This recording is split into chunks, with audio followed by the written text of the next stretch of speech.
Compartilhar. Foi para vocês, gente? Foi, sim, senhora.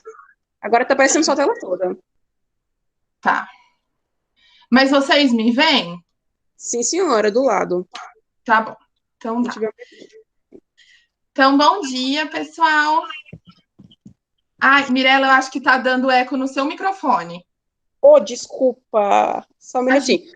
Só Gente, para não sei se tá chegando pessoal. Agora nós temos a presença ilustre da Thaís Cecílio. Ela é, assim, maravilhosa. Assim como a Graziele. Estou muito feliz que você está aqui, compartilhando o seu conhecimento acadêmico. Muito obrigada por ter aceito meu convite. E a sala é toda sua, faça o que você quiser, tá bom? Um beijo, boa aula. Beijo, obrigada. Gente, então eu queria agradecer a Mirella e a Grazi pelo convite. É um prazer para mim estar aqui. Estou super aberta a outros convites sempre que vocês precisarem. Quem quiser entrar em contato comigo depois, quiser tirar dúvida, precisar de alguma referência, ajuda, bibliografia, podem me procurar, tá? Aqui nesse primeiro slide no cantinho tá o meu e-mail, mas a Mirella tem meu telefone, pode passar para os meninos também, tá, Mirella? Se alguém quiser, para falar direto no WhatsApp. Então, eu vim um pouquinho para falar sobre residência multiprofissional com vocês, né, e concursos públicos na área específica da saúde. Por quê? A Mirella até falou de concursos em geral, mas eu não domino essas outras áreas, tá? Então, concursos na área de assistência social ou na área jurídica eu não entendo muito. Então, eu preferi não me arriscar e, às vezes, de pensar em outra pessoa que estivesse mais preparada para orientar vocês nisso, tá bom? Mas me coloco à disposição para tentar descobrir com vocês esses outros universos.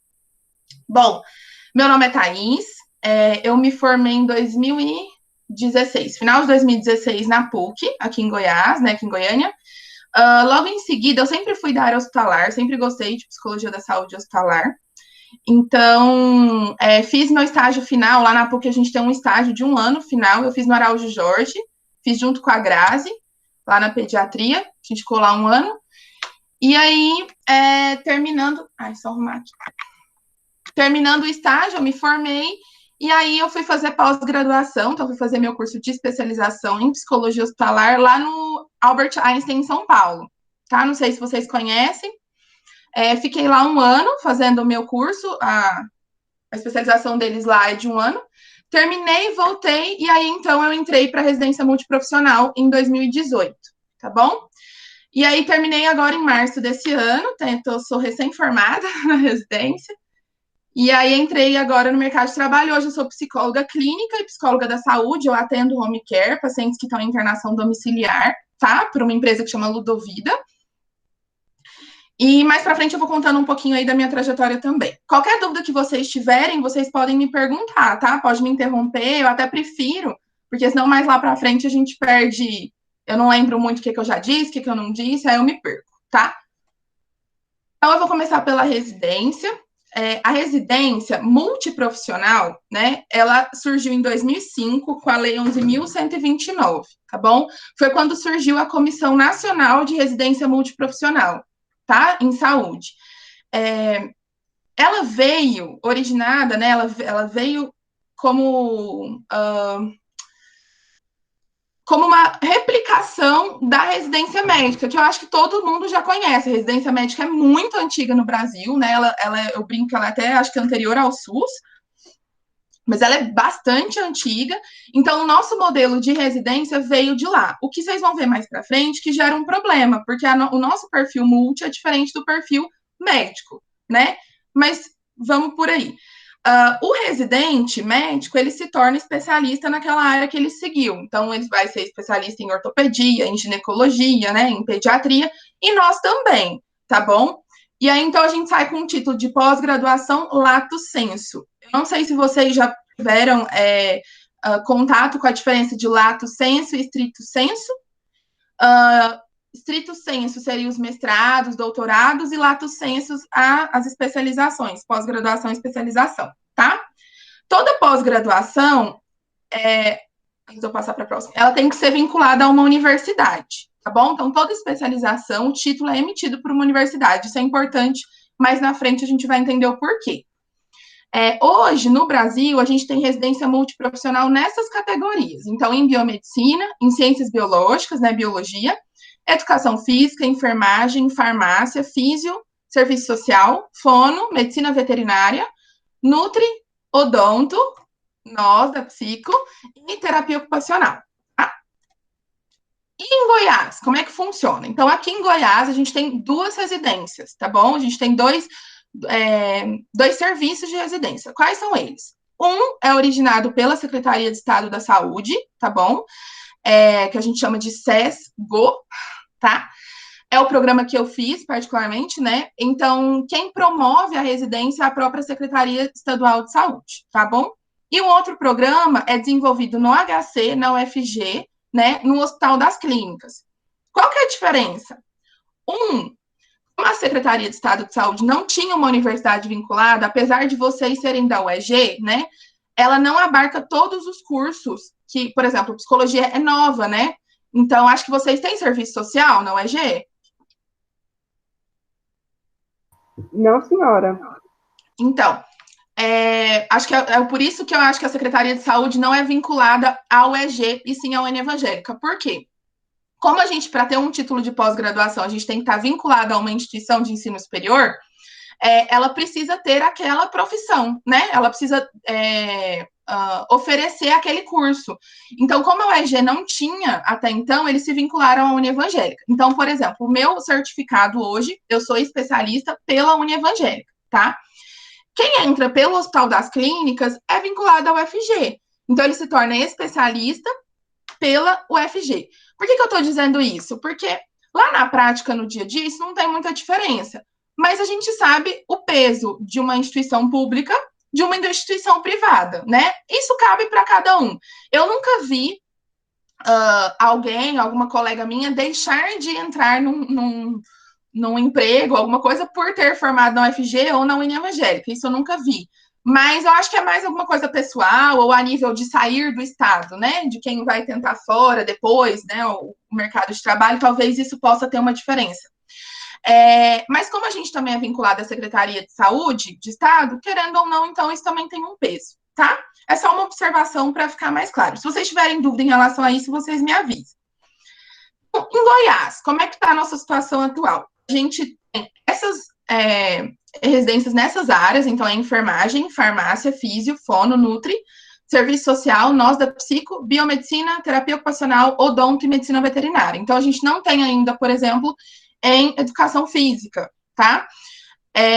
Torço para que no futuro nós tenhamos, mas por enquanto não temos. Uma profissão que não entra nas residências e que eu acho que seria muito importante é a musicoterapia. Faz muita diferença e não tem residência para eles aqui. Então, pela Secretaria de Estado, a gente tem essas vagas que estão na coluna, tá? Então, da psicologia, eu deixei aí em destaque, nós temos 12 vagas pela Secretaria de Saúde, e pelo HC, nós temos 8 vagas, tá bom? São programas diferentes, eu vou explicar mais para frente também. Os que têm um tracinho é porque não oferece as vagas, tá? Então, assim, eu acho que a gente é privilegiado, nós somos o segundo curso com maior vagas, né, junto com a físio. Só perde para enfermagem, né? Se a gente for ver, por exemplo, a biomedicina e a terapia ocupacional, é bem justo, né? Eles têm 2 vaguinhas só. E terapia ocupacional nem na UHC tem. Então, é muito restrito mesmo, né? É difícil para eles.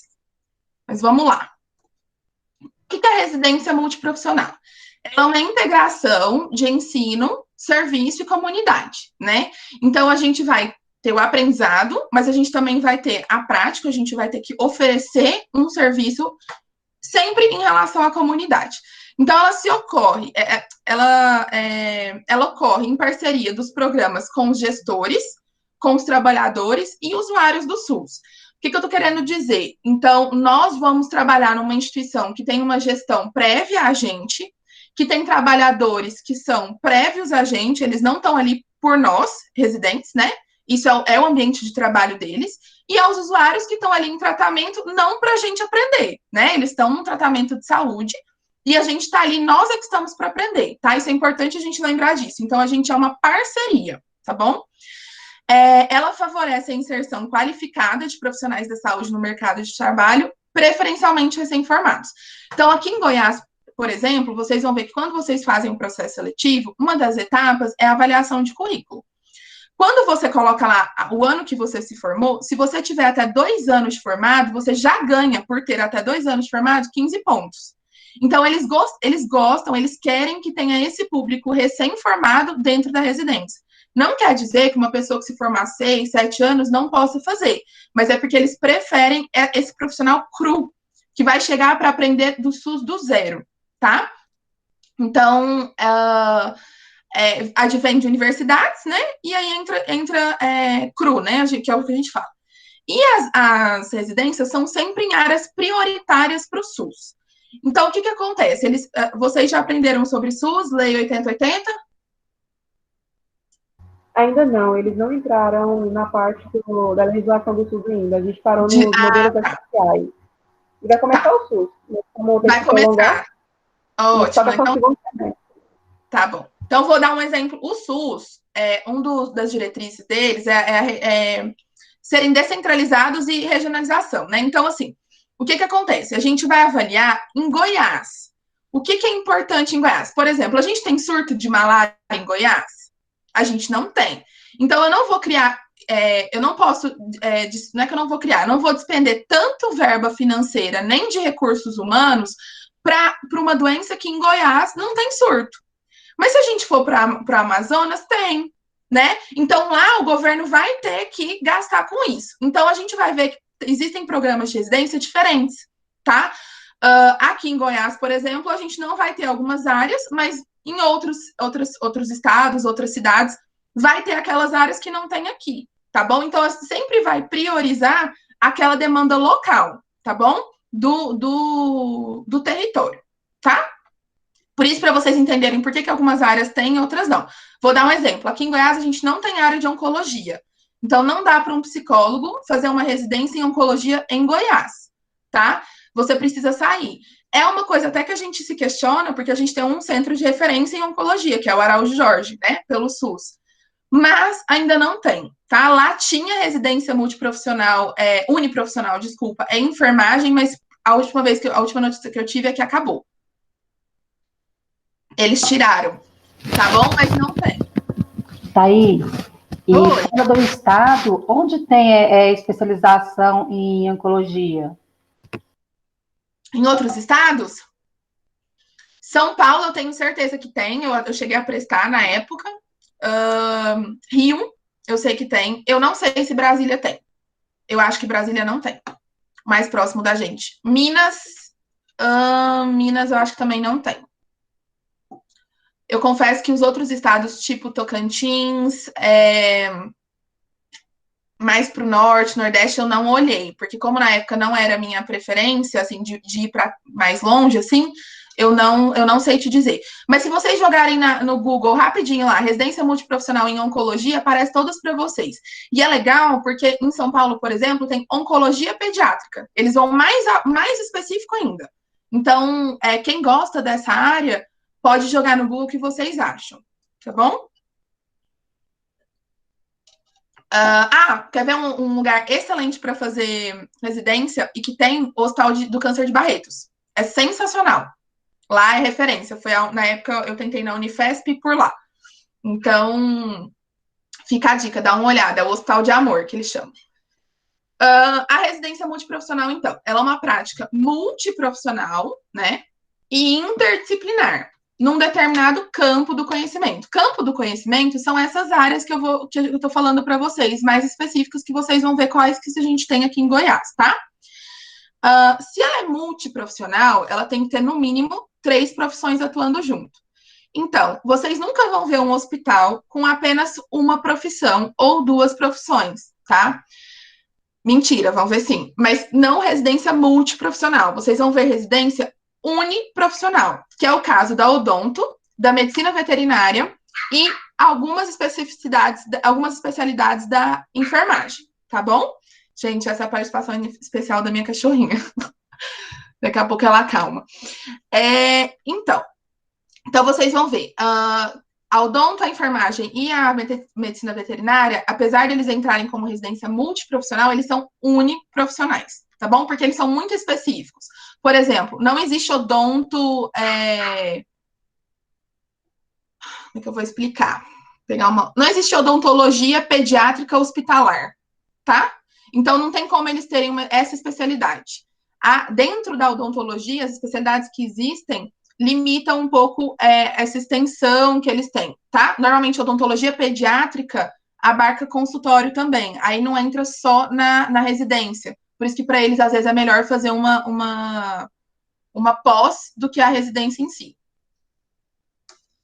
Me peço desculpa para os odontólogos se eu estiver falando besteira, tá? Isso é o que eu percebi na minha prática, mas, enfim, depois eu posso até discutir com os meus colegas que são. Aí, aí embaixo tem aqui o Meet Google, está compartilhando a tela. Clique no ocultar, a pessoa está atrapalhando para ler o slide, por favor. Clica onde? Ocultar. Está aparecendo para você? Pronto. Obrigada. Então, a residência, ela coloca pra gente atividades teóricas, práticas e teórico-práticas. Na teoria, tá, gente? Vou deixar... Vamos pegando essas... O que é teórico, o que é prático. Na teoria que eu brinco assim. No papel diz que sim, que a gente tem atividades teóricas, práticas e teórico-práticas. Então, ela se divide em 3 eixos. O eixo integrador transversal, que ele abarca todas as especialidades, todos os saberes. Então, ele é comum a todas as profissões, como base para a consolidação do processo de formação da equipe. Qual que é o eixo transversal? O SUS. Então, todo mundo lá dentro da residência tem que saber sobre SUS, tá? Se eu sou enfermeiro, se eu sou psicólogo, se eu sou terapeuta ocupacional, se eu sou fisioterapeuta, eu tenho que dominar SUS, eu tenho que saber tudo sobre SUS. Como funciona, como faz encaminhamento, quais são a função do SUS, para que ele serve, diretrizes, tudo, tá? A gente tem que saber entender de tudo. Então, a gente tem aulas para isso, tá bom? A gente tem um eixo integrador de concentração, que é essa especialidade específica. Então, assim, eu vou ser um enfermeiro emergencista. Então, eu vou ser um enfermeiro especializado em emergência. Eu vou ser uma psicóloga especialista em infectologia. Então, a infectologia é a área de concentração, tá? E o eixo específico é aquele próprio da minha área. Então, o enfermeiro não vai ter aula de psicologia, né? Eu não vou ter uma aula de físio, tá bom? A gente troca algumas informações, vocês vão ver que isso é importante, mas eu não vou ter uma aula específica, né? Não faz sentido. Mas no eixo de concentração, por exemplo, eu preciso saber o que é uma parada cardíaca se eu estou num eixo emergencista, né? Então, eu que sou formada em urgência e trauma, urgência e trauma, né, no UGOL, eu precisava saber o que é uma parada cardíaca, o que é um AVC, o que é um traumatismo craniano, eu preciso saber o que é diversas doenças, tá? Um catéter duplo J, então tem coisas que são que é da área, do eixo de concentração. Então, para eu entrar na residência, como é que funciona? Tem uma aprovação em concurso público, ele acontece uma vez por ano, são 2 provas, uma prova se faz para entrar pela Secretaria de Saúde e a outra prova se faz para entrar para o HC, o que é bom, porque você tem 2 opções para entrar, né? 2 escolhas. A concorrência gira em média de 150 candidatos. Nós temos 12 vagas num e 8 no outro, então, assim, é uma concorrência relativamente grande, mas não é 100 candidatos por vaga, né? Então, assim, quem estuda, quem leva a sério, dá para passar. Eu vejo que nós da psicologia, não sei como é que é a formação de vocês aí da UEG, mas fico muito feliz, assim, só de vocês serem muitos numa monitoria, isso já me chama muita atenção, isso é muito legal. Porque psicólogo não estuda para concurso, a gente não sabe, a gente não aprende isso na faculdade, pelo menos na minha formação não tive. Ninguém me orientou quanto a isso, então, assim, até para a gente prestar uma prova de concurso, a gente não sabe muito como estudar, quanto tempo se dedicar, o que eu faço. Então, a concorrência é grande, mas a preparação é pequena, tá? Eu sinto isso, eu sentia isso na minha época. Eu não sei como é que está hoje, mas acredito que se mantém assim. Porque a procura realmente para buscar e estudar não é tão grande. Tem um grupo de estudo, fica até a dica da Bia, é uma colega minha também. Ela foi residente no HGG e ela monta um grupo de estudo anual para as residências no fim do ano, tá? Você vê, a turma dela tem umas 6, 7 pessoas. Então, pensando que nós somos 12 vagas, né? Então, a gente tem que ter o diploma de graduação, tem que ser formado, mesmo que você passe antes, você não pode assumir. Mas, eu formei em dezembro. Passei no concurso em janeiro, ainda não tenho o meu diploma. Se você tiver o certificado de conclusão, eles aceitam. O inscrição no conselho de classe, então você tem que ter inscrição até o dia do início das atividades, tá? Você tem que ter seu CRP já, que é em março. Lá o regime é de dedicação exclusiva, então eu não posso trabalhar em outro lugar, eu não posso fazer residência e atender consultório, eu não posso fazer residência e fazer avaliação psicológica extra, eu não posso trabalhar em psicologia do trânsito. É dedicação exclusiva, tá?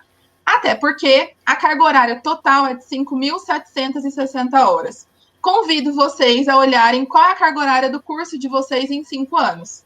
Provavelmente o curso de vocês é integral? Não, a carga é 840 horas, se eu não me engano. Então. O bacharelado. É muito.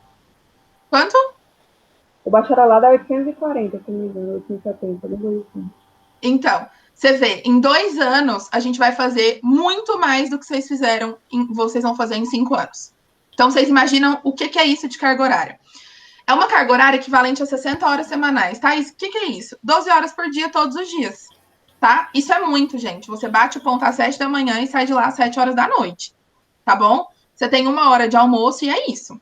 Tá? Não tem feriado, não tem folga, nada. A gente tem folgas nos finais de semanas. Vocês vão ver que é obrigatório ter pelo menos uma folga, preferencialmente no domingo, mas não é obrigatório. Então, se o seu gestor precisar que você venha no sábado, você tem que ir, tá bom? Ah, mas eu não posso. Aquele famoso se vira. Tá? Então, eles são bem rígidos com as cargas horárias, com a quantidade, né, de horas cumpridas. Você tem toda uma regra, então, eu não posso ir, eu adoeci, eu tô com febre, eu tô de cama. Não tem problema, você não precisa vir, mas você precisa repor essas horas. Então, se eu faltei na segunda-feira porque eu tô de febre, eu vou trabalhar no domingo para repor a segunda que eu não fui, tá? Não existe abonar, igual é, por exemplo, um processo CLT ou de estágio. Isso não existe em residência. Você tem que cumprir as 5.760 horas, tá bom? Então, a gente tem a folga semanal, como eu falei para vocês, uma só. No meu programa, a gente tinha 2, tá? Mas é garantido por lei uma. 30 dias consecutivos de férias por ano ou 2 períodos de 15 dias. É você que escolhe suas férias? Não, tá? É o seu gestor que vai dizer quando você vai tirar férias. Ah, mas eu queria tirar férias em outubro, porque eu vou me casar e eu quero sair de lua de mel. Não pode. Se o seu gestor disser que você tem que tirar 15 em julho e 15 em janeiro, você vai tirar. Por que eu tô falando isso para vocês? Porque a residência, às vezes a gente tem a ideia de que é algo muito legal, porque ela é de fato, né? Ela é a primeira, é uma opção excelente para quem está saindo da universidade e não tem uma perspectiva, às vezes, de emprego ainda fixo, porque ela te dá uma remuneração, a gente vai ver mais para frente, e além disso, ela te dá uma formação. Então, pensa que legal, você sai em 2 anos, você sai com uma reserva financeira que te sustentou, né, que é um valor bom, e ainda sai com um título de especialista. Mas a gente não pode idealizá-la, tá? Não é só flores, a gente tem um preço a se pagar por isso, tá bom?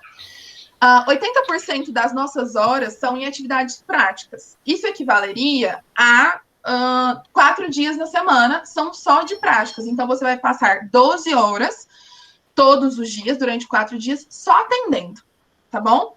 Os outros 20%, que equivaleria a 1 dia, seriam de atividades teóricas e teórico-práticas, tá? Isso acontece em partes.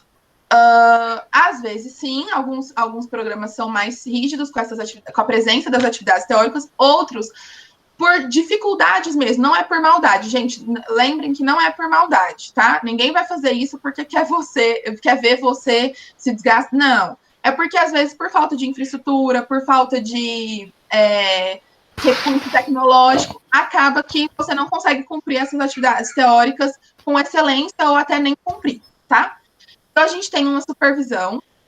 O nosso primeiro chefe, digamos assim, é o nosso preceptor. Ele é um profissional do serviço e obrigatoriamente precisa ser especialista, tá? Então, ele é quem atende, quem é o psicólogo referência da área ali mesmo. Então, por exemplo, eu estou rodando lá, no meu caso, eu rodava no pronto-socorro, a gente tinha uma psicóloga que era do pronto-socorro e ela era minha preceptora. Ela que me orientava minhas atividades práticas, me dizia o que eu tinha que fazer, me ensinava, me passava as orientações, como que funciona. tá? E a gente tem um tutor que está acima, que é um profissional obrigatoriamente mestre. Então, ele tem que ter o título de mestre ou de mestre doutor, né? É quem vai organizar toda a parte de projeto pedagógico, tá? De ensinar mesmo, de resolução de problema, de fazer todas as orientações, tá bom? Eles não estão na prática com a gente lá todos os dias. Às vezes eles estão no hospital todos os dias, mas não são eles que estão ali do nosso lado, não são nossos parceirozinhos, são os preceptores que são nossos parceiros. E hoje a bolsa que a gente tem é de R$ 3.330,43, que é ótimo, mas a gente tem os descontos, né, do INSS, então cai bastante. Era 11%, hoje está com 16%. Dá em torno de 2.000. Eu recebia com 11%, 2.900 e alguma coisa. Hoje está um pouquinho menos, porque eles estão descontando mais, tá? Então, na Secretaria Estadual de Saúde, quais são os programas que a gente tem? A gente tem o programa de urgência e trauma, pelo GuiGo, o de endocrinologia, pelo HGG, infectologia no HDT, saúde funcional e reabilitação no CRER. Os que estão em branquinho, aí embaixo, é porque são os programas uniprofissionais, que eu falei que é um pouquinho separado, que é a cirurgia e traumatologia bucomaxilofacial, que é só o pessoal do odonto, e a enfermagem obstetrícia, que é só o pessoal da enfermagem, tá? Thaís, qual que é a diferença? Na endocrinologia, você vai ver todos os pacientes acometidos com doenças endócrinas. Então, você vai ver paciente com diabetes, perfil de paciente. São doenças mais crônicas, tá, pessoal? Faz diferença para psicologia? Demais. Eu acho que vocês ainda não tiveram psicologia hospitalar, devem ter mais para frente, né, no curso, mas vocês vão ver a diferença de uma doença crônica, que o paciente tem que conviver com ela, de uma doença aguda, que é um acometimento rápido, às vezes, apesar do paciente, às vezes, ficar com aquela doença 1 ano ou 6 meses, mas ela vem e ela tem cura, ela passa, tá? Ou não pode virar óbito, tudo, mas ela é aguda, tá? E a infectologia são doenças infecciosas, né, do HDT, vai desde por exemplo, malária, igual eu falei, até, por exemplo, a AIDS, né, que é o principal hospital nosso de referência hoje em Goiás. Tuberculose, etc. Saúde funcional e reabilitação no CRER esbarra um pouquinho na neuropsicologia, né? Então, você vai reabilitar pacientes que tiveram algum tipo de perda funcional. Então, pacientes que ficaram... a maioria dos pacientes do CRER vieram do GuiGo. São pacientes que tiveram AVC ou que tiveram um acidente e aí ficaram com sequelas. E aí eles vão para o CRER para tentar reabilitar, tá? Sequelas mais simples ou sequelas graves, tá bom? Vai de todas as possibilidades. Já no HC, o programa deles não chama urgência e trauma, chama urgência e emergência, é o mesmo perfil do GuiGo. Só que lá eles têm terapia intensiva, então são psicólogos que vão sair especialistas em unidades de terapia intensiva, em UTI, que também tem um perfil um pouquinho diferente. Materno infantil, então eles vão atender pediatria, pacientes puérperas, né, neonatal, óbito fetal, abortos, né? Então, assim, é bem legal, é uma área que eu, Thaís, me interesso muito. Hematologia, hemoterapia, doenças relacionadas ao sangue, né? Então, entra também leucemia, uma delas. E aí, a cirurgia bucomaxilofacial também era para ter saído em branco, mas também era só para o pessoal da odonto. E embaixo, são muitas especialidades, eu não coloquei todas, que é do pessoal da medicina veterinária, que também são independentes, tá? Alguém tem alguma dúvida, gente, relacionada aos temas, de entender o que cada um faz? Tranquilo? Se for surgindo dúvida, até da minha prática, do meu dia a dia, vocês podem falar, tá? Thaís, eu tenho uma dúvida. Você vai falar sobre eu sempre tive dúvida na revista profissional a respeito da análise curricular. Você vai falar sobre isso? Da o quê? Análise curricular, você falou no início? Análise do currículo. Tá. É assim, eu até indico vocês, eu não sei, será que dá para eu abrir aqui agora, para a gente ver como que funciona? A gente faz uma prova, né? Você tem que ter um mínimo, você tem que acertar pelo menos 50% da prova objetiva na primeira fase. Você tendo acertado 50%, você passa para análise de currículo. Então, você vai entregar o seu currículo, toda a xerox, eles pedem xerox autenticada, e aí você vai entregar e eles vão fazer a avaliação. A gente tá com um tempinho? Acho que tá. Eu vou rapidinho abrir para vocês, só para você ver.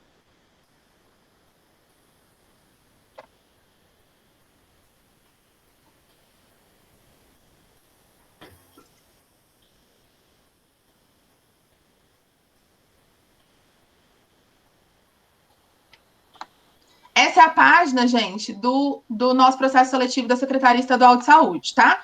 Tá escrito UFG porque quem faz a seleção, quem elabora as provas é a UFG, tá bom? Mas é só porque tem uma parceria da Secretaria de Saúde com a UFG.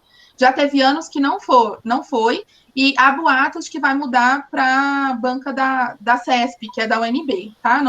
Mas eu não tenho certeza, é só boatos. Vou abrir aqui para vocês, para a gente ver juntos. Esse é o edital.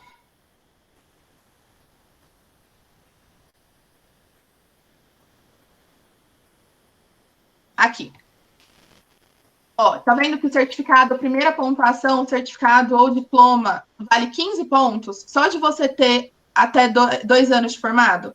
Se bem que aqui agora eles estão considerando também a média de histórico escolar, tá?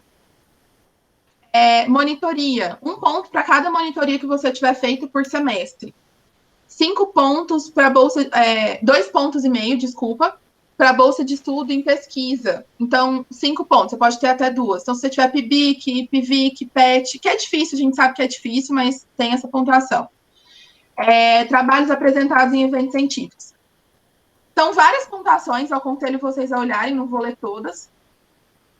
Tá vendo? São várias, ó, participação em evento científico, dá para tirar uma pontuação boa, e eu vou ser sincera para vocês, gente, não se assustem. A pontuação máxima é 100. Aí, ó, último, ó, tempo de conclusão de graduação, tá vendo? Até 24 meses, 15 pontos. Não se assustem, a pontuação é 100, mas, assim, o máximo que eu já vi, 60. No meu ano, a melhor pontuação acho que foi 61, não me lembro. A minha chegou a 53. Eu gosto de falar da minha realidade, porque parece que fica mais acessível, né? Então, acho que na minha época foi 53, uma coisa assim. Então, não é uma coisa muito alta, não é que você tem que ter 90 pontos, tá?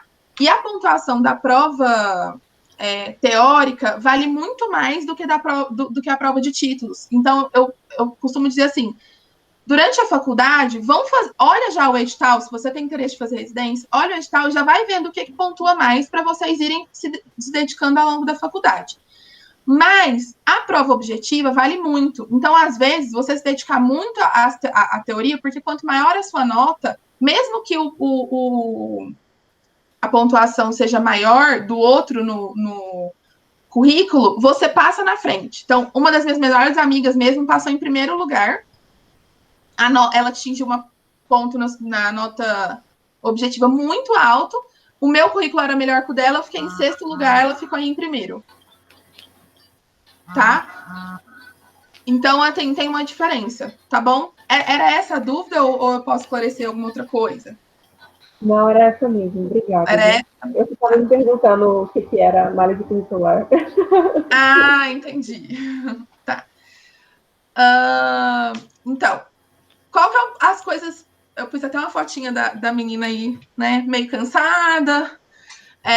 Quais são os pontos, assim, que eu vejo a melhorar da residência? Eu não gosto de falar negativos, mas a melhorar. A qualidade das atividades teóricas, a gente vê que tem ainda essa dificuldade. A UFG, por ser vinculada a uma instituição de ensino, um hospital-escola, desculpa, eles têm um pouquinho mais de facilidade, porque vêm os professores do curso. Então, os professores de psicologia, do curso de psicologia, que dão as aulas teóricas para eles. Então, eles saem um pouquinho na frente em relação a isso. Já da Secretaria Estadual, não é bem assim. Então, é difícil porque os professores não recebem por essas aulas. Então, é difícil você conseguir, às vezes, um professor especialista. Por exemplo, lá no GOL, a gente tinha uma unidade de queimaduras. Então, pacientes que sofreram algum tipo de queimadura grave, né? Então, ficavam lá com a gente. E aí, eu aprendi, eu passei por essa enfermaria e por essa UTI, fiquei um tempo lá. Mas quem sabe muito de atendimento psicológico em queimadura, né? A pessoa que sabe muito disso, ela é especialista nisso, ela trabalha nisso há muitos anos, ela fez um mestrado nisso. provavelmente é difícil acessar essa pessoa, né? Primeiro porque são raras, não tem muita. Vocês já ouviram falar em alguém que é especialista em queimaduras? Em atendimento a pacientes queimados? Não, senhora. Não, né? Então, é muito difícil achar esse profissional e achando esse profissional que ele esteja aberto e disponível para dar essa aula, né? Porque é gratuito. E, gente, o UGOL é muito longe. Eu não sei a região que vocês estão, é porque vocês estão de Inhumas, né? A UEG é em Inhumas, né? Então, para vocês é perto. Mas para nós aqui em Goiânia, ele é mais afastado, ele é na região noroeste. Então, ele é bem longe. Não é todo mundo que se disponibiliza a ir até lá para dar uma aula. Então, isso prejudicava um pouco. O pessoal da infectologia, por exemplo, eles tinham aula com o pessoal da medicina, para eles entenderem um pouco das doenças. Então é bem legal, porque eles tinham aula daquela doença com quem sabe muito dessa doença. Mas por quê? Porque eles tinham um programa de residência médica lá dentro e os residentes de infecto, ou até os professores, davam essa aula para eles, tá? Então, para nós, assim, às vezes a gente caía na frente de algumas coisas, mas em outras acabava ficando, precisa, assim, melhorar. Mas não é que precisa melhorar no sentido de ficar ruim. É só que a gente achar a estratégia que funcione, tá bom? Eu sei que depois que eu saí, a minha tutora conseguiu organizar de uma forma que ficaria melhor o funcionamento das aulas, tá? Então, eu sei que melhorou um pouco, não perguntei se está sendo efetivo, mas eu sei que teve uma mudança. O engajamento dos preceptores e tutores. Então, em alguns programas, os preceptores e tutores recebem a mais para ter esse papel. Lembra que eu falei para vocês que os preceptores eram profissionais do serviço? Então, muitos gostam da prática, eles não gostam de ensinar, eles não queriam ter essa função de orientador, de professor. Então, muitas vezes, eles tinham que assumir esse papel sem ter habilidade mesmo para isso, sem ter interesse para isso. E isso acaba sendo prejudicial para o residente, tá? Não tinha, então, um auxílio financeiro para eles, um extra para eles assumirem esse papel de ensino. Agora já tem, então mudou muita coisa. Esse ano começou. Então, os preceptores agora recebem alguma coisa na escola aí? Oi? Fernanda, Carolina, por favor, desliga o seu áudio. Acho que está dando interferência, né? Então, agora eles recebem, então o engajamento fica maior. Teve uma seleção, agora só é preceptor quem quer mesmo, quem gosta, só é tutor quem gosta, quem tem essa vontade de ensinar, de estar ali junto, de se engajar no processo. Então, isso já melhorou, tá? A carga horária, como disse, é uma carga horária muito pesada. E, gente, isso tem um impacto emocional enorme. Tem pessoas que não conseguem terminar a residência por conta disso, tá bom? Por isso que eu falo assim, para pensar bem, porque tem um impacto muito grande, emocional e social. Então, você já não consegue mais frequentar festas, porque não dá tempo, porque você sai muito cansado da residência. E detalhe, você tem atividades para fazer em casa, você tem trabalhos, você tem apresentações, você tem discussão de caso clínico, que te impedem, por exemplo, de ter um sábado livre, às vezes, de ter um domingo livre. Por mais que você tenha folga, você está ocupada fazendo a parte teórica, tá? Então, eu brinco que meus amigos mesmo, era só via WhatsApp, para a gente encontrar era bastante difícil, não tinha tempo mesmo. Então, feriado, que todo mundo está em casa, Páscoa, que tem uma reunião, você não tá, porque você está trabalhando. Então, se você tem o hábito de viajar com a sua família para o interior, ou se você é do interior e volta para o interior, não tem jeito mais. Então, isso tem um impacto muito grande, tá? Então, a gente tem que saber porque emocionalmente abala, tá bom? Teve até uma pesquisa que fizeram com residentes, o índice de depressão, ansiedade nos residentes é muito alto. Thaís, por que eu estou dizendo isso? Lembra que eu falei que a gente veio do modelo médico? O modelo médico é um modelo de plantão médico. É difícil para eles também, tá, gente? Muito, talvez eu acredito que nem dá para a gente comparar a dificuldade. É muito difícil porque eles têm plantão noturno, coisa que a gente não tem. Mas eu fico pensando, assim, uma visão crítica. Será que a gente precisaria trabalhar 12 horas para ter o mesmo desempenho e o mesmo aprendizado do que se a gente trabalhasse 8 horas, né? Eu me questiono isso, porque eu acho que 12 horas é impossível você se manter 100% enérgico e disponível durante 12 horas. Você tá de corpo presente, mas vai dando 5, 6 horas da tarde, sua cabeça já foi embora, sabe? Então, eu fico pensando se realmente precisava dessas 12 horas. Existe um projeto também para reduzir essa carga horária, mas, por enquanto, É isso, a gente tem que lidar com isso. Reconhecimento, isso aí é um problema de todo mundo que é residente, seja médico, seja multiprofissional, que residente é o famoso estagiário, né? Então, você está formado, mas você é tratado como estagiário. E aí, Thaís, é ruim ser estagiário? Não, de forma alguma, você está ali para aprender, é bom, muito pelo contrário. Mas, estagiário não tem formação ainda, graduação, né? Não está formado. Então, é diferente, assim, o peso que isso tem, porque o residente, ele está formado, ele tem a graduação. Então, você escuta tanto dos profissionais quanto dos pacientes, assim, ah, não, você pode chamar um psicólogo? Fala, não, eu sou psicóloga. Não, você é estagiária, chama um psicólogo. Isso é ruim pra gente, é desmotivante, sabe? Por que tem essa cultura do residente? É o que eu vou falar mais pra frente, é o nosso ponto positivo. Então, criou-se essa cultura, vou falar mais pra frente, de que residente não dá conta, tá? Que ele não dá conta de assumir um serviço, que ele não dá conta de fazer direito, que ele vai errar, que vai ter problema, que é melhor chamar outra pessoa, tá bom? E a gente tem essa visão pejorativa, tá? Gente, pelo amor de Deus, não tô diminuindo os estagiários, é só porque realmente várias vezes a gente escuta, tá? Porque a gente não dá conta de atender. E a gente vê quantos estagiários são muito melhores que às vezes o próprio profissional, né? Então é um preconceito que tem aí. E as exigências do setor. A gente está no SUS, o SUS tem seus problemas, tem suas dificuldades, né? E aí, muitas vezes, você vai ter que assumir o serviço. Então, você está ali para aprender, mas você é a pessoa responsável pelo setor. Tá? O Hugo passou por uma situação bem difícil, não sei se vocês viram, ano passado, né? Uma situação de mudança de OS, e aí eles ficaram bastante desassistidos, e muitos muitos residentes tiveram, de fato, que assumir o setor. E isso é um problema, né? Porque a gente ainda está, apesar de a gente estar atuante, ter qualidade, a gente também ainda está aprendendo, né? Então, às vezes, a gente vai aprender com erro.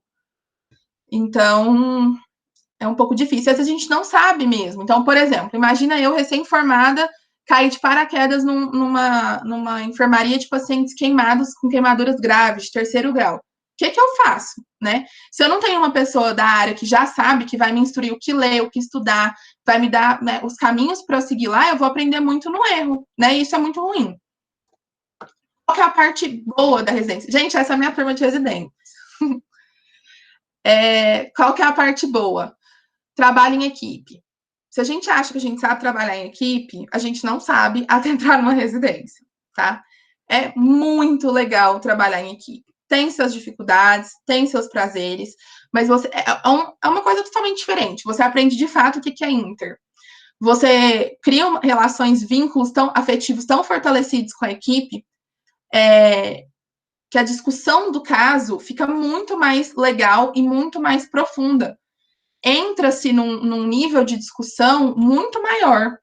Então, a gente traz conceitos teóricos, a gente explica, a gente ensina, a gente aprende, tá? Então, é muito legal mesmo o trabalho em equipe que isso proporciona.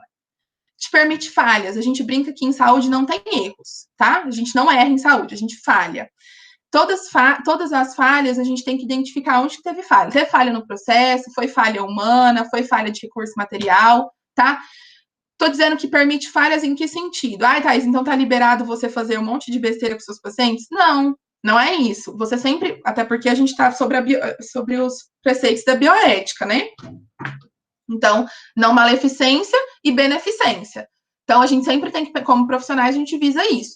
Mas se você, por um acaso, fez uma intervenção equivocada, tudo bem, você tá ali para aprender, né? Então, é um espaço que eu digo seguro, tá? Tem alguém para te ajudar, para ir lá, digamos, consertar o que aconteceu, uma pessoa para te substituir, para suprir aquela situação, então tá tudo bem. Talvez eu acho que por isso que criou-se essa ideia de que residente não dá conta, porque alguns pacientes e outros profissionais percebem essas falhas.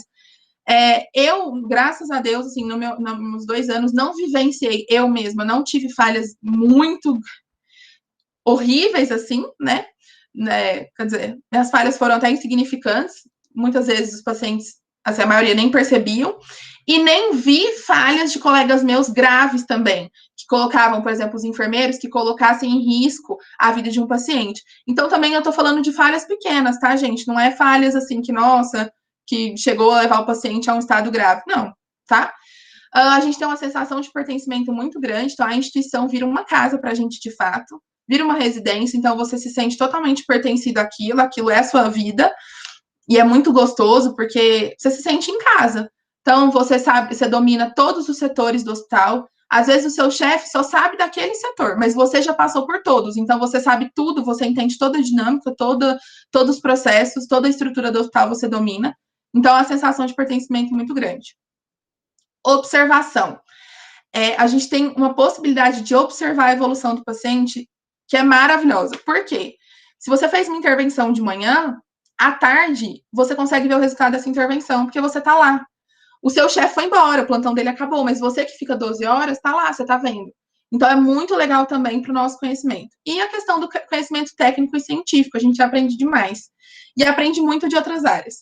Não sei como é que é a grade curricular de vocês, mas eu só tive neuroanatomia, não tive outros tipos de anatomia, muito menos fisiologia. E a gente precisa sacar muito disso para atuar. E a gente não sabe. Então, a gente aprende com os colegas físio, com os colegas da enfermagem, com os colegas da medicina, até com o pessoal da odontologia. Então, você precisa saber a fisiologia da ansiedade, do estresse, que às vezes a gente não aprende isso tão claro na faculdade. A gente precisa saber as repercussões psíquicas de humor, por exemplo, do diabetes. Não sei se vocês sabem, mas quando a gente tem a glicemia alterada, a gente tem o nosso humor deprime. Então, às vezes, você está atendendo o paciente, está achando que ele está deprimido, mas não, ele só está com a glicemia alterada. Se você não souber disso, você não solicita, por exemplo, para a enfermeira para medir a glicemia, porque às vezes só corrigir a glicemia melhora o humor do paciente. Aí você está lá intervindo, está extremamente frustrada com a intervenção. Mas por quê? Porque era só alterar a glicemia, era uma questão fisiológica. Então, tudo isso a gente aprende na marra, tem que aprender lá na atuação para você oferecer o melhor para o seu paciente. Isso foi a questão da residência. Tem alguma dúvida, gente, de residência? Estou falando algo muito distante, está muito difícil, não era isso que vocês queriam saber? Me falem.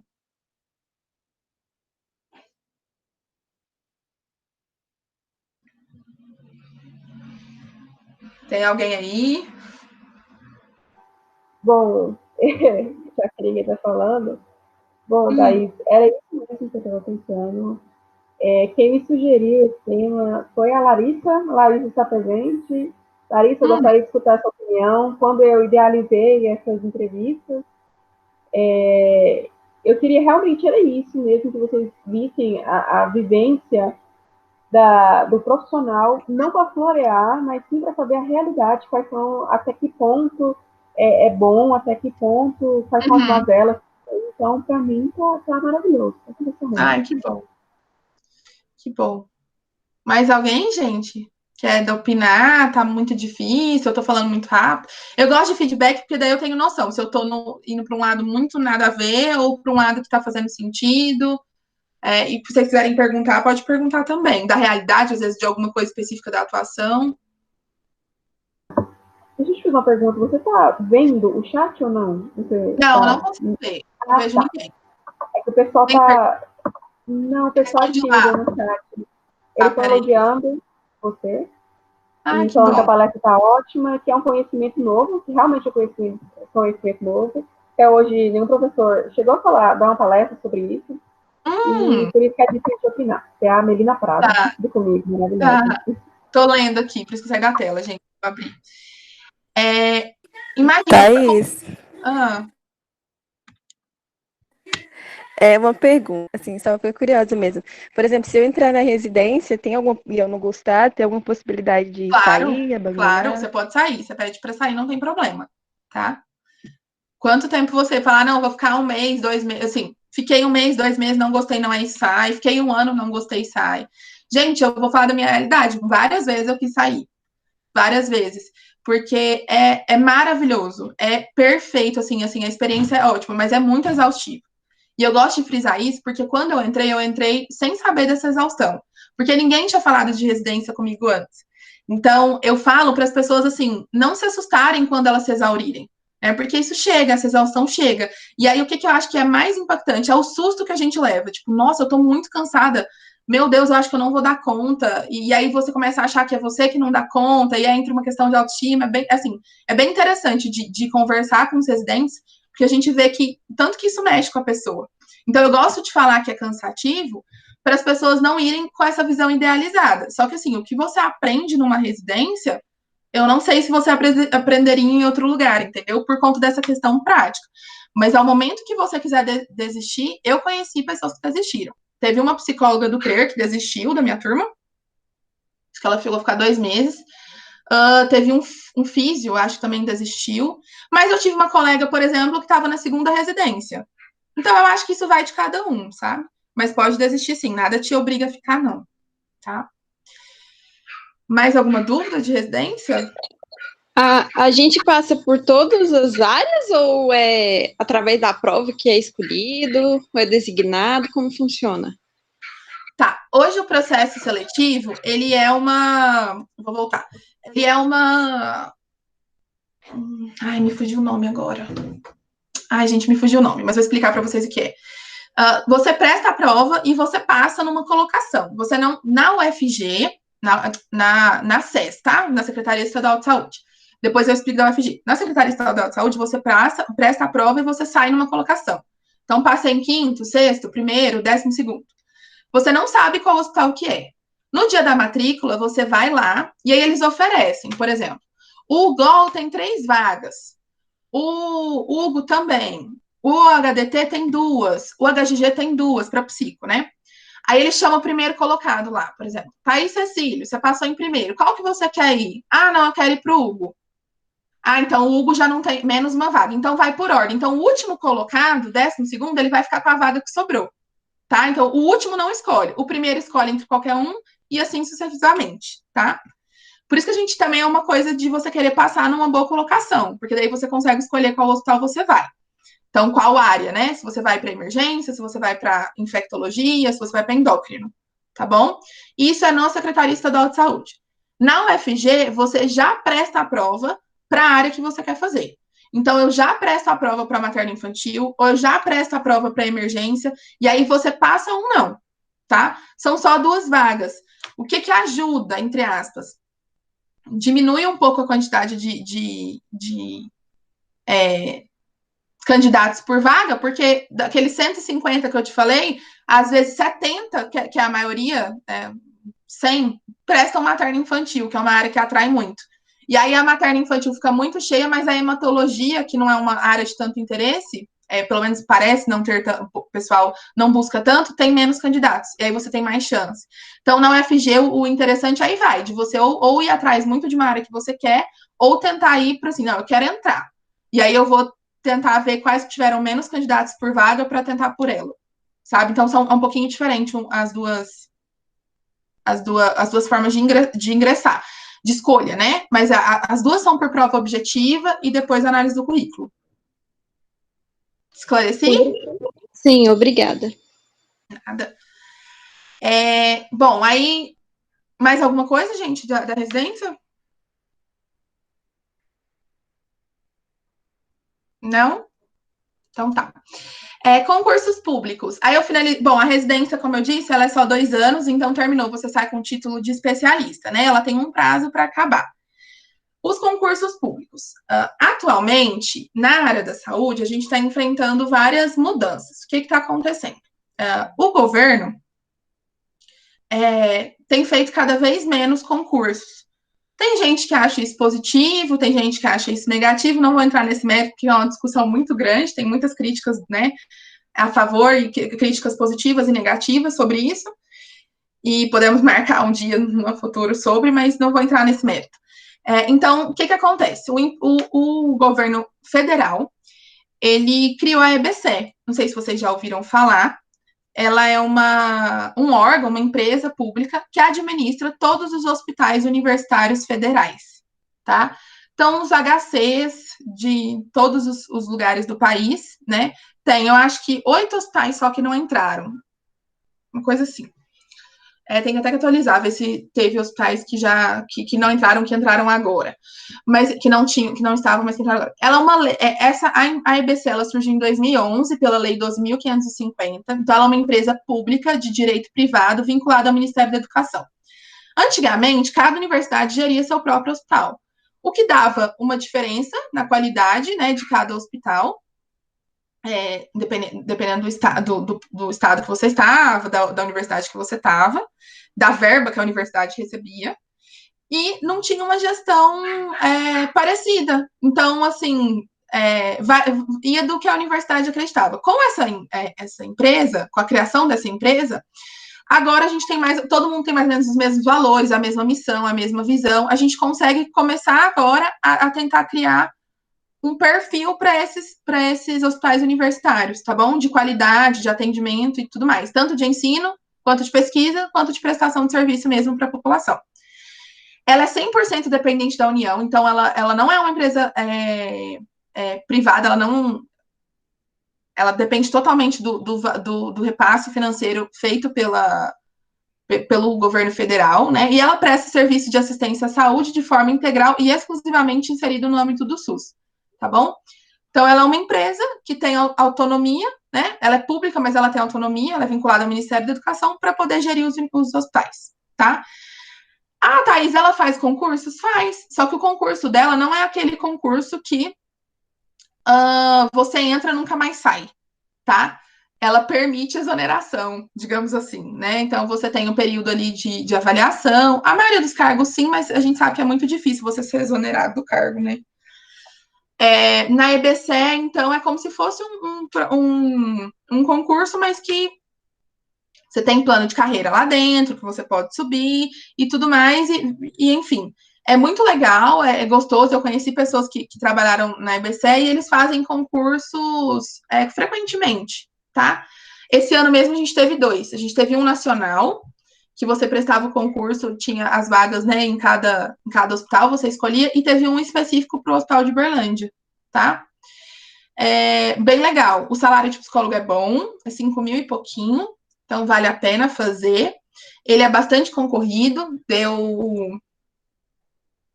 para nós da psicologia, acho que deu 300 pessoas para 2 vagas, 3 vagas, bastante concorrido. Mas eles costumam deixar em cadastro reserva e eles costumam chamar. Não é algo, tipo assim, que você nunca é chamado, não. Mas aqueles 5, 6 primeiros, né? Não todo mundo. Então, é uma opção viável.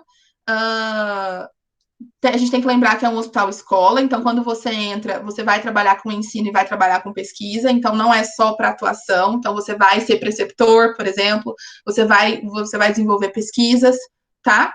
E é bem legal mesmo. Normalmente é 40 horas semanais, então uma jornada de 8 horas. Tem esses incentivos a congresso e etc. Então, é uma boa opção aí. Não abre todo ano, mas abre com certa frequência. Um ano sim, um ano não. E a gente tem uma notícia boa. Não sei se vocês também já repararam, o HC hoje está crescendo. Há muitos anos construindo aquele prédio, mas ele está finalizando, graças a Deus. Então, a gente prevê que vai ter um concurso em breve da EBC para o HC de Goiânia, tá? Eles vão triplicar o número de UTIs e tudo mais. Agora, com a pandemia também, eles já abriram até essas UTIs, então prevejo aí concurso. Então, quem tiver interesse, já aí dando uma olhada de como é que é o processo seletivo, tá? Tem aquela questão da banca, então tem as bancas específicas, tem ano que já teve a banca do CESP, a última banca foi da USP, eu acho. Então, tem isso também que é um pouquinho chatinho, né? Que você tem que estudar o modelo de prova. Mas isso aí você só vai saber quando sair o edital, tá? Essa é a EBC, para os hospitais federais. A gente tem também os hospitais das Forças Armadas. Você não presta para o hospital, você presta para entrar na Força Armada, né? Exército, Marinha ou a FAB, né? Força Aérea Brasileira. Mas entrando depois você pode ser alocado na área da saúde. Então, é um risco aí a gente entrar e fazer, às vezes, um risco que eu digo assim, ficar mais na clínica, para quem quer específico do ambiente de hospital, né, alguma coisa assim, é um risco de você não cair nisso, tá? No Exército, você tem os pré-requisitos é ser brasileiro nato, ter entre 20 e 36 anos até o dia 31 do ano que você vai fazer a matrícula, tá? Então, tem um prazo aí para a gente entrar. A seleção é por um exame intelectual, né? Inspeção de saúde e exame de aptidão física. Tem mais informações no site. Eu trouxe as principais. As provas são difíceis, né, gente? Nada é fácil, ainda mais exército. E eu não sei exatamente com qual patente que a gente entra. Se é, né, eu não sei qual é o nível, eu não consegui achar no site. Mas no final eu deixei o site, fica à vontade para vocês procurarem, tá? A Força Aérea Brasileira, a gente tem que ter no mínimo 18 anos, no máximo 32, até o dia da matrícula, 31 de dezembro da matrícula. A seleção são provas escritas de língua portuguesa, então não é de marca X, conhecimentos especializados e redação, tá, da sua área. Verificação de dados biográficos e profissionais, parecer da Comissão de Promoções de Oficiais, né, ela tem que autorizar a sua entrada, né, sua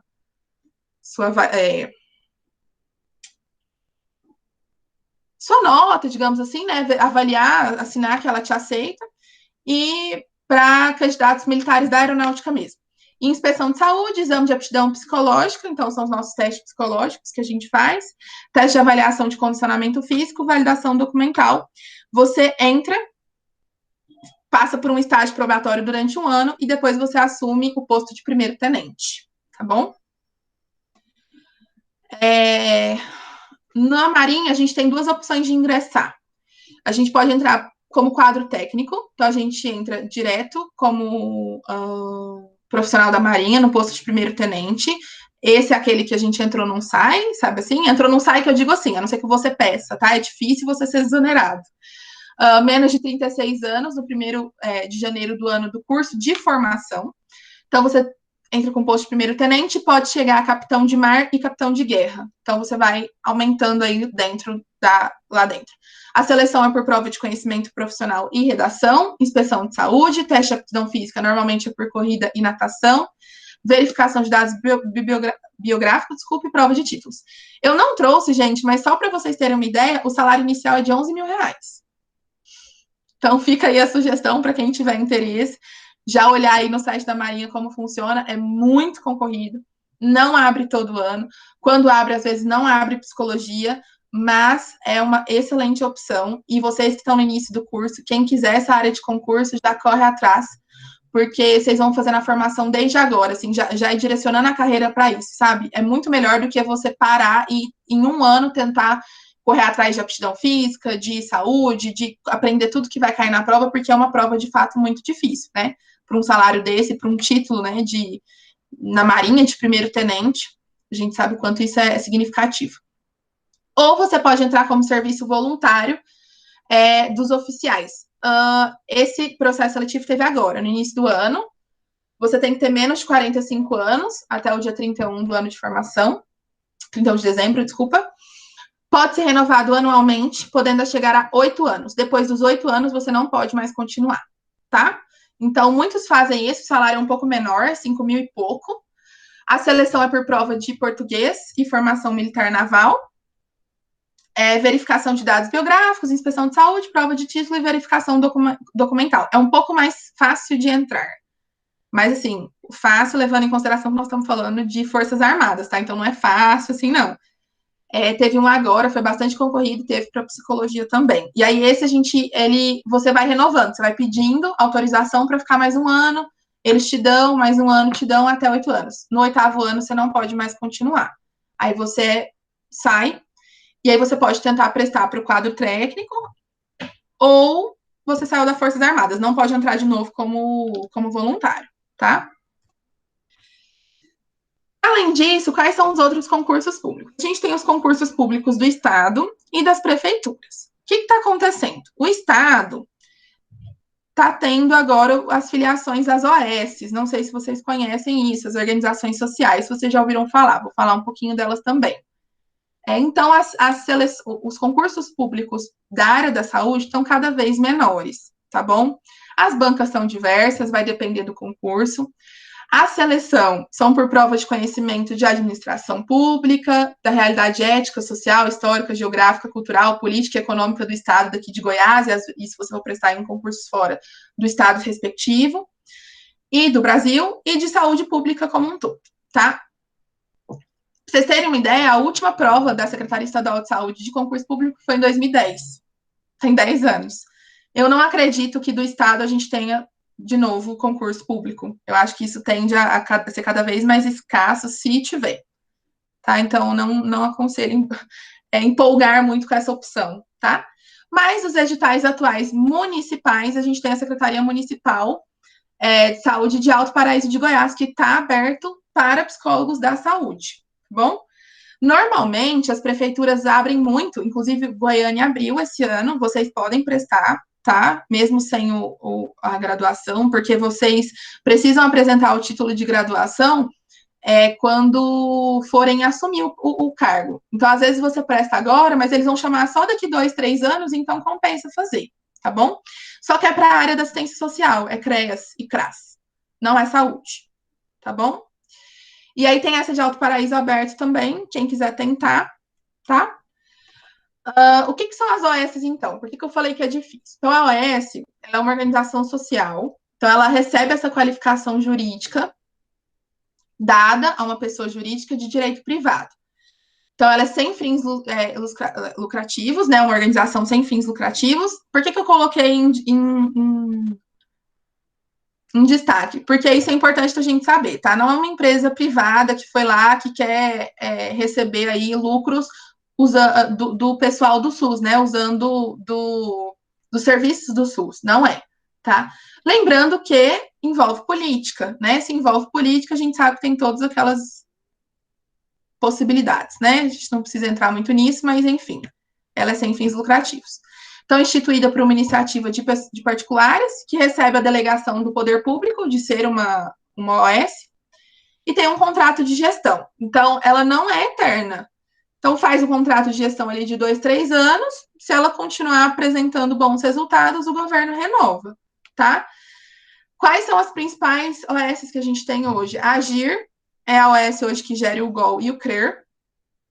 Trabalhei lá, né? Tive essa oportunidade. É uma OS muito legal, ela investe mesmo.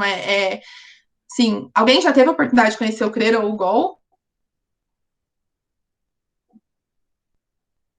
Não? Tá. São hospitais extremamente modernos, tá? Que investem... Eu já tive a oportunidade de conhecer o CRER. Realmente é um trabalho diferenciado. Na parte de psicologia e na parte de fisioterapia, é algo assim, é difícil de entrar, mas quando você entra lá, o atendimento é excepcional, é excelente. Isso. Então, assim, a Agir, eu levanto a bandeira, eu acho eles sensacionais, né? Como todo OS tem seus problemas, gente, nada é perfeito, mas, assim, eles investem muito em tecnologia, em recursos humanos, em recursos físicos, não falta nada para trabalhar, é muito difícil a gente ter alguma coisa escassa, tipo assim, não tem luva, isso nunca existiu, não tem tal medicação, isso nunca existiu. A equipe é bem formada, eles investem em formação continuada da equipe, então é muito legal. E aí é o processo seletivo, né? É uma organização social, mas não igual eu falei, não é concurso. Então eles abrem lá as vagas, como qualquer outra empresa, você se candidata, tem o processo seletivo, avalia seu currículo, te chama para entrevista, contrato, tá? CLT, tá bom? Então, pode ser demitido, tem toda aquela questão, tá? Então, é uma empresa, como se você estivesse trabalhando para uma empresa privada. Então, a Agir hoje gere o GOL, o CRER, e ela tá com um hospital agora, da pandemia, me fugiu o nome, HCamp, hospital de campanha. Tá? Ela que está gerindo também o hospital de campanha. Eles ganharam lá. O Instituto de Gestão e Humanização, o IGH, também é uma OS. Eles gerem atualmente o Hospital de Urgências de Aparecida de Goiânia, o Materno Infantil. Tem mais um. Esqueci, me fugiu agora. Enfim, ele gere alguns outros, também são bons. Não conheço, nunca trabalhei em lugares assim. Sei que também enfrentam suas dificuldades, nesses lugares, enfrentam suas dificuldades, mas são bons. Tem um bom foco de atuação. E a CCG e a Fundac não são OS, eles não receberam essa qualificação jurídica, mas são uma associação e uma fundação sem fins lucrativos que exerce esse papel de gerir os hospitais. A CCG é a mais famosa, a Doral Jorge, há muitos anos, né, que está lá. Também tem seus problemas, mas gere de uma forma que eu avalio positiva. Então, também não tem concurso. E a Fundac hoje gera muitos hospitais, tá? Apesar dela ser uma fundação de apoio ao Hospital das Clínicas, ela não está apoiando só o Hospital das Clínicas, né? Hoje ela gere a Maternidade Dona Iris, Nossa Senhora de Lourdes, ou a Nascer Cidadão. Eu sei que uma tá com o IGH, a outra tá com eles, da Fundac. E aquela nova, Marlene Teixeira, que abri, que por enquanto tá na retaguarda do HCamp, não abriu, mas eles também são eles que vão gerir, tá? A maternidade Dona Iris é muito legal lá, tive a oportunidade de conhecer, também é super, super bem qualificada, assim, eles são bem focados, tem ações muito legais, uma equipe muito boa, muito preparada. E é isso, gente. Então, na organização social, sempre o contrato é de CLT, tá? Não é aquela questão do concurso. Aqui são sites de onde eu tirei todas as referências para trazer para vocês. O primeiro portal é onde tem todas as questões do MEC, as questões de como instituir as residências em saúde, né, multiprofissional. Então, vocês vão achar todas as legislações, portarias e tudo. O primeiro é o processo seletivo, o site do processo seletivo da residência da Secretaria da Saúde, o segundo pela UHC. Depois, eu coloquei aí o do Exército, da Força Aérea Brasileira, da Marinha, e esse JUS é um site que dá muita coisa de legislação para a gente que é legal. E aí, o principal, que eu deixei em negrito, é o PCI Concursos. Não sei se vocês conhecem, todos os concursos que existem no Brasil estão lá, tá? Independente da área, não só de psicologia, mas todos estão lá. Então, se vocês quiserem saber quais que estão abertos, quais que já fecharam, quais os futuros que tá, assim, né, que vai liberar edital, eles têm todas essas informações, é bem legal ficar olhando de vez em quando para ter notícia de como estão os concursos. Tá certo? E é isso. Alguém tem alguma dúvida? Faltou alguma informação?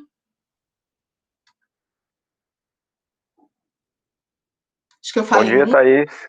Bom dia. Fábio, do segundo período, né, da UEG. Thaís, primeiro agradecer pela oportunidade, né, de ter uma aula sua e esclarecer tanto os pontos importantes. E a gente percebe que você está apaixonada ainda nessa área, né?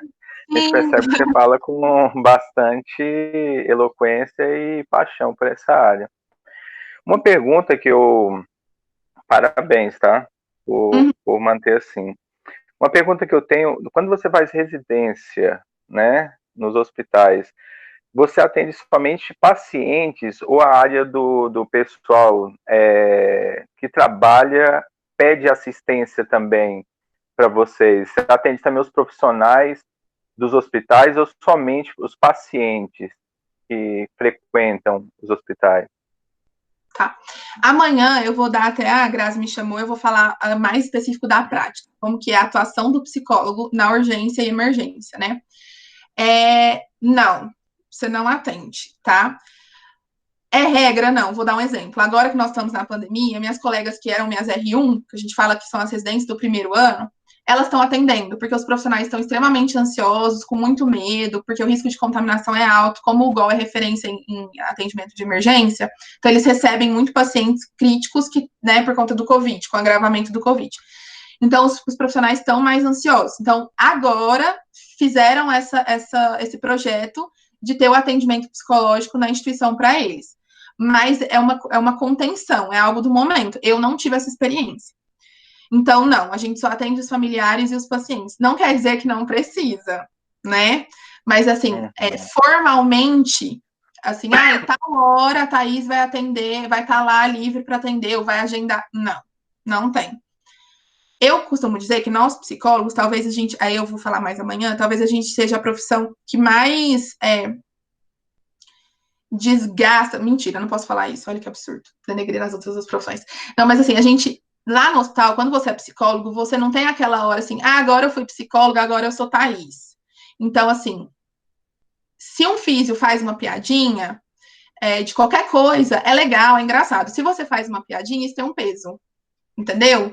Então, eu acho que tem uma exigência da sua postura. Então, você tem que se manter num lugar, numa postura. Lógico que você cria relações, você tem vínculos, mas até o físio que vem te contar de uma intervenção que ele fez, que às vezes ele não concordou com a intervenção do colega, tem uma função. Eu sou analista de comportamento, assim, né? Então tem uma função aquele comportamento verbal. Vocês vão aprender isso mais para frente. Eu acho que você está no segundo período, né? Mas tem uma função dele vir te falar aquilo, mesmo que ele não tenha isso, que ele não saiba isso conscientemente, digamos assim. Mas por que ele veio falar para você que ele se incomodou com... Então, assim, às vezes o seu atendimento não é formal, mas você vai fazer uma intervenção ali naquela conversa. Tem muito, por exemplo, de paciente que a gente chama poliqueixoso, aquele paciente que pede demais, pergunta demais, questiona demais. Ah, pra que eu tô tomando isso? Eu não quero tomar isso. Ou eu vou embora. Você sabe? Aquele que a gente chama de poliqueixa.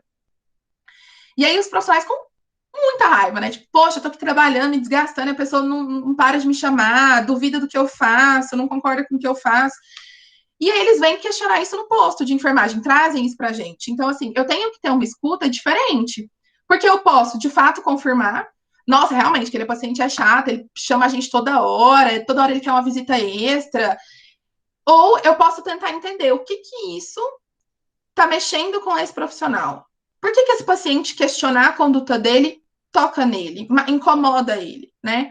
E aí eu posso fazer uma intervenção, às vezes, ali, sem ser formal. Então, eu, Thaís, adotava essa postura, sabe? No fundo, às vezes eu queria também falar que, realmente, esse paciente é muito difícil. Mas eu sei que eu reforçar esse comportamento, eu firmar isso, não ia ter um efeito a longo prazo, né? E eu precisava que esse profissional se dessensibilize dessa aversividade do paciente poliqueixoso e fique mais sensível a essa queixa do paciente, né? Porque ela é legítima. Então, Thaís, eu atuava assim, é uma coisa geral de todo mundo? Não. Isso é meu perfil. Tem colegas que compartilham dele, tem colegas que não, entendeu? Que não é assim. Mas isso aí é de cada profissional. Perfeito. Aí você só reforça a tese de que profissionais da psicologia, sempre que vão conversar com as outras pessoas sempre acham que estão numa consulta, vai ser avaliado todo momento, né, pelo psicólogo. Aí no hospital. Então, eu acho que não, porque assim, eu não tô. Você tocou num ponto importante. Eu não tô ali, depende porque da mesma forma que tem uma função para ele me falar isso, tem uma função para eu falar também. Então, assim, quando eu faço essa intervenção, é porque eu sei que aquilo vai ter uma função pro paciente e para a dinâmica do hospital. Entendeu? É diferente, por exemplo, de eu estar almoçando e aí na hora do meu almoço tiver alguma informação.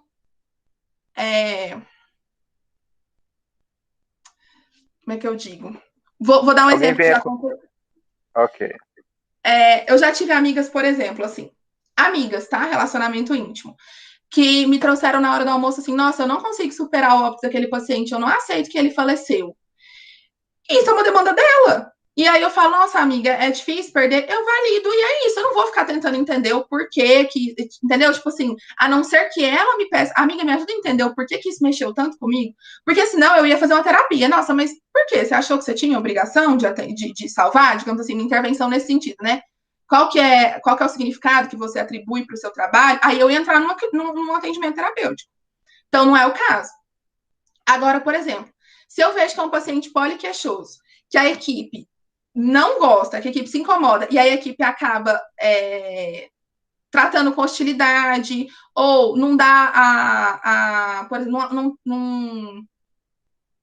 é porque não é que eles não tratam mal, mas assim, você vê que tem uma diferença na tratativa de um paciente com outro, que eles fazem só o mínimo necessário, que eu vejo que isso interfere para o paciente e para a equipe, eu tento pontuar. Entendeu? Porque daí eu sei que aí eu acho que é o meu trabalho.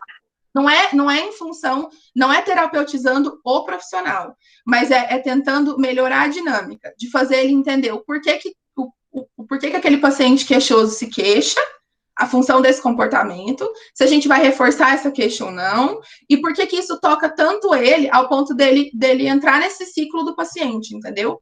Mas aí eu tenho uma função, eu quero mudar essa dinâmica. No caso da minha colega, eu não quero terapeutizar ela e fazer, entendeu? É diferente.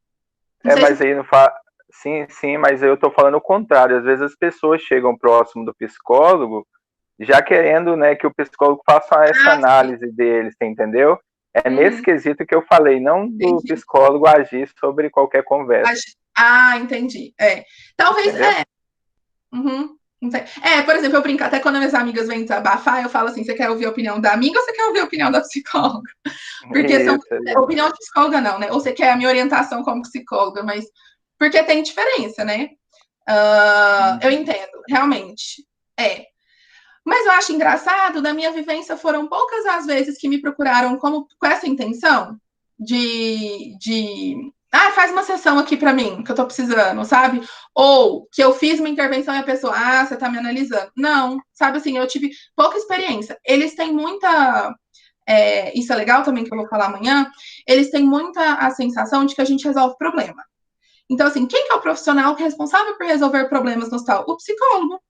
Então, tem umas coisas, assim, que é do ser humano, mas eu não dou conta, e aí eu falo assim, quem que eu sei que vai dar conta? O psicólogo. E aí as justificativas são ótimas, assim, porque o psicólogo sabe falar, porque o psicólogo não magoa, porque, não, você tem um jeitinho, né, você é psicóloga. Então, é muito engraçado, sabe? Ou, por exemplo, o psicólogo convence, né? Então, o paciente, às vezes, vai fazer uma cirurgia de amputação, não quer amputar. E aí ele nega. Vai médico, vai enfermeiro, vai físio, vai diretor do hospital, vai todo mundo. E o paciente não quer amputar, ele tem um direito, né?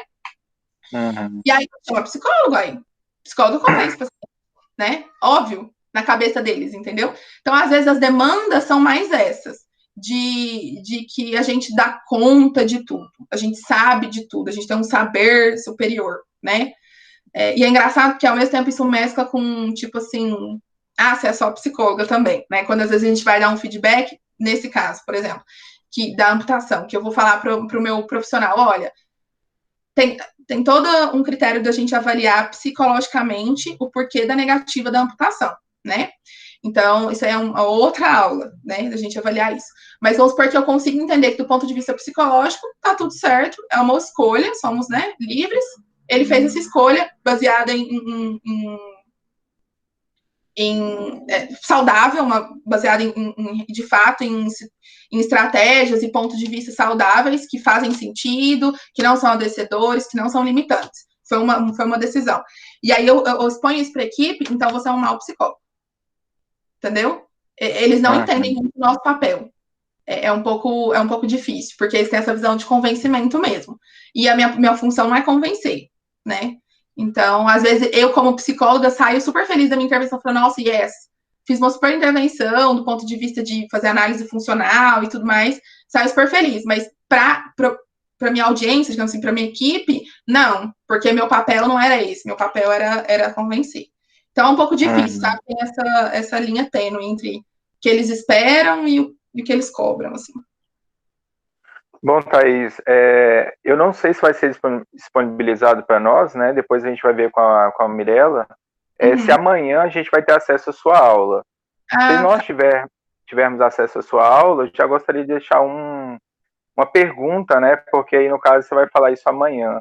Se você já teve contato ou se você já teve que intervir na questão da eutanásia, né? Ou se você já viu alguma coisa nesse sentido na sua época de residência ou durante a sua especialização. Vou deixar para amanhã, eu espero a gente ter contato com você amanhã, tá bom? Tá bom. Parabéns. Então, é uma boa pergunta, mas tá bom. Mais alguma pergunta, gente?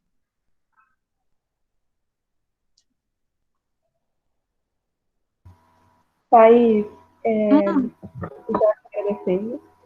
E eu tenho sempre uma pergunta aos profissionais que se dedicam a participar de mentorias, de palestras. Qual é o conselho que você dá para gente que na época da sua graduação não deram para você? Nossa, vários. Em algum contexto específico, esse de concurso ou na vida geral? Geral. Eu acho que conselhos que eu gostaria de ter tido. Aceitem tudo. O que é isso? Convites. Eu não sei como é que é na UEG, gente, peço desculpa, eu não conheço mesmo como é que funciona para vocês, mas assim, monitoria, congresso, palestra, participem de tudo, como ouvintes ou como próprio, às vezes, a própria palestrante, mas eu tenho vergonha, trabalhem isso, sabe? Vão atrás de melhorar, de tentar melhorar isso, porque isso, não só do ponto de vista de currículo, mas de conhecimento, sabe? De repertório mesmo, de vocês irem criando uma confiança em vocês mesmos, uma autoestima, de conhecerem outras pessoas. Eu acho que networking é tudo nesse mundo, assim, de você conhecer, de você se relacionar. A gente aprende muito uns com os outros. Abordagens, vocês que estão nisso, estudem muito de todas. Vocês vão preferir umas, lógico. Eu gosto mais de psicanálise, eu adoro estudar psicanálise, as outras eu acho um porre, mas estuda. Se dedica, porque a pior coisa que tem é você dominar muito uma abordagem e não dar conta de conversar com a da outra. Não estou dizendo que você tem que saber muito de todas, não. Mas o mínimo de entendimento de cada abordagem para você conseguir conversar com um profissional. Porque, às vezes, lá no hospital, por exemplo, eu sou da análise de comportamento, mas eu tinha chefes que eram psicanalistas. Se a gente não conseguir conversar o mínimo de cada abordagem para a gente chegar num plano terapêutico para o paciente, qual a nossa função ali, né? Então, na época da faculdade, eu acabei muito engraçado, porque eu acabei me afastando da análise de comportamento, eu não entendia muito como funcionava, e aí estudei muitas outras, e aí eu fui escolher justamente a que eu não tinha estudado, né? Talvez tenha até uma influência nisso. Então, aconselho vocês a estudarem, a participarem de tudo que vocês puderem, e apesar de estar cedo, planejem o futuro de vocês, assim, o que eu quero, sabe? Eu quero ser psicóloga clínica, eu quero ser psicóloga hospitalar. Eu acho que vocês decidirem isso agora, tá cedo, mas se tem algumas áreas que chamam mais interesse, vão atrás, conversem com pessoas que são da área, vê se aquilo de fato interessa, olhe os pontos positivos, os pontos negativos, e já vão se dedicando, igual eu falei do concurso, entendeu? É muito melhor você ir desde agora, não, eu quero ser uma pessoa concursada, é um plano de vida que eu tenho. De você já ir treinando, fazer prova, você não vai acertar, você não vai bem, mas para você ir tendo esse hábito, entendeu? E aí, então, eu acho que eu faria, assim, hoje eu faria isso, assim, eu me esquivei muito de palestra por vergonha, ou monitoria, por exemplo, já era uma paixão minha, eu dei muita monitoria, aí eu fiz excesso de monitoria e outras coisas eu deixei a desejar, estágios. Então, assim, aproveitem todas as oportunidades, mesmo que não seja aquilo que você queria. Agarra, fala, eu vou fazer sem querer fazer mesmo, sabe? Porque é lá na frente que você vai colher esse fruto. Você vai conhecer pessoas, você vai aprender coisas diferentes. E eu acho que é isso, assim. Muito obrigada, Thaís. Nada. Eu gostaria de te agradecer imensamente de coração. Você vai ser a nossa inspiração a partir dessa palestra maravilhosa. Muito obrigada. Você tem uma didática incrível para explicar para a gente. Obrigada. E eu espero não incomodar você até o final da minha monitoria. Acho que vai até que o Caiado estendeu, né? Ou setembro. Provavelmente vou lá, tá aí, pode dar uma palestra pra gente. Maravilhosa e muito obrigada por tudo. Você é uma honra tê-la aqui conosco e você é a nossa inspiração. Muito obrigada. Obrigada, gente. Eu agradeço muito pelo convite. Peço desculpas aí se eu te falei alguma coisa que não fez sentido, mas eu estou aberta. Confesso que a minha área é mais análise do comportamento e hospitalar, então, que vocês precisarem de saúde sobre essas áreas, pode me procurar. O que não for dessas áreas, a gente procura junto, porque, igual eu falei, eu gosto muito de aprender de tudo. E outros assuntos, temas mais específicos da área da saúde, hospitalar, podem me procurar também, eu estou sempre aberta. Mirela, muito obrigada pelo convite mesmo. Espero que tenha sido de alguma forma proveitoso para vocês. E é isso, gente, estou à disposição. Obrigada. Galera, eu vou só ressaltando aqui. Justamente, eu demorei um pouco para entrar nessa aula, porque eu estava tentando falar com o professor Cláudio, porque para gravar a aula é só e-mail institucionalizado. Então, como eu estou com o professor Cláudio estou gravando, é meu plano sim disponibilizar essa aula ainda hoje para vocês lá no Drive, tá bom? E, se possível, eu vou postar lá algum trecho dela no Instagram. Você vai falar de Thaís, né? Maravilhosa. E se vocês tiverem alguma dúvida, alguma sugestão, vocês podem me mandar. Meus planos, na próxima semana, a gente constitui a Letícia Goulart, que também foi uma colega da Thaís e da Graziele na graduação. Ela me concedeu uma entrevista e falando porque ela está fazendo residência, então ela não tem tempo, inclusive, né? 12 horas por dia. Ela me concedeu uma entrevista e eu vou passar para vocês na próxima quarta-feira. E sexta-feira nós também temos uma palestra com o meu amigo Daniel. Ele é psicólogo organizacional lá de Bauru, São Paulo. E ele vai dar essa aula, só que no horário da aula do professor Cláudio, às 19 horas, tá bom? É isso, gente, a programação da semana e da próxima semana. Muito obrigada, Thaís. Tenha um ótimo dia. Boa saúde mental para lidar aí com os problemas, né, que eu penso que na pandemia está sendo bem difícil lidar com algumas coisas. E é isso, muito obrigada pelo carinho. Obrigada, gente. Tchauzinho. Galera, escreve, por favor, o nome de vocês aí no chat para eu colocar na lista de chamada. É isso. Thaís, Oi. uma pergunta pessoal. Atualmente você trabalha na área hospitalar? Sim, não é dentro do hospital, né? Eu sou psicóloga de home care, que a gente fala. Eu atendo pacientes que estão hospitalizados em casa, estão em internação domiciliar. Então, eles têm alguma doença crônica, e aí eles ficam restritos, ao invés de ficarem internados no hospital, eles ficam internados em casa. Aí eu vou até a casa deles, tá? É pelo IPASGO que eu faço meus atendimentos na internação domiciliar.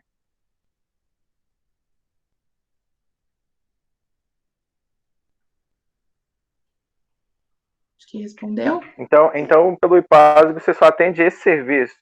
Outro Só. não? Não. Tá. É assim, é uma empresa que presta serviço para o IPASGO. Então, o IPASGO contratou essa empresa, que tem uma equipe formada de psicólogo, físio, fono, nutri, e aí a gente visita os pacientes, né, e atende os pacientes. Aí eu tenho tanto os pacientes que eu atendo semanalmente, né, que estão em internação domiciliar, e um programa que chama gerenciamento de crônicos, que eu visito pacientes crônicos, mas que têm um maior nível de autonomia e independência, uma vez por mês, para fazer uma avaliação psicológica para saber se eles têm algum risco psíquico. Mas eu acho que eu não vou entrar muito na especificidade do que é risco psíquico, para não. Porque acho que talvez eu entre em alguns conceitos mais amplos, assim, e é uma conversa muito grande. Mas, enfim, aí eu avalio se tem algum risco psíquico, aí eu solicito, posso, a longo prazo, solicitar mais atendimentos ou não. Mas, graças a Deus, a maioria dos meus pacientes estão bem, é só para ir lá dar o ok e dar os parabéns, falar, tá tudo certo. E aí eu tenho os outros que são de internação, que daí eu tenho que visitar toda semana, que estão em processo ativo da doença, né? Que tem muitas limitações. Aí esse atendimento, ele acontece só em Goiânia ou ele é de ordem do estado inteiro, por exemplo? Não, essa empresa que eu tô, os meus pacientes, a minha região é só Goiânia, mas eu sei que tem pacientes em outras psicólogas, né, das outras equipes atendem, Anápolis, Senador Canedo, não sei onde tá, assim, mas a minha região é Goiânia. Eu, tá aí, só peguei pacientes de Goiânia. Mas o IPASGO tem o estado inteiro, né? Aí eu só não confesso que eu não conheço todo mundo. Conheço, acho que 2 psicólogas só de outras equipes. Uma é de Anápolis, região de Anápolis, Senador Canedo, e a outra eu faço metade de Goiânia e a minha colega faz a outra metade, né? Porque como a gente visita a casa, a gente acaba que dirige muito. Então, a gente dividiu a região, as regiões.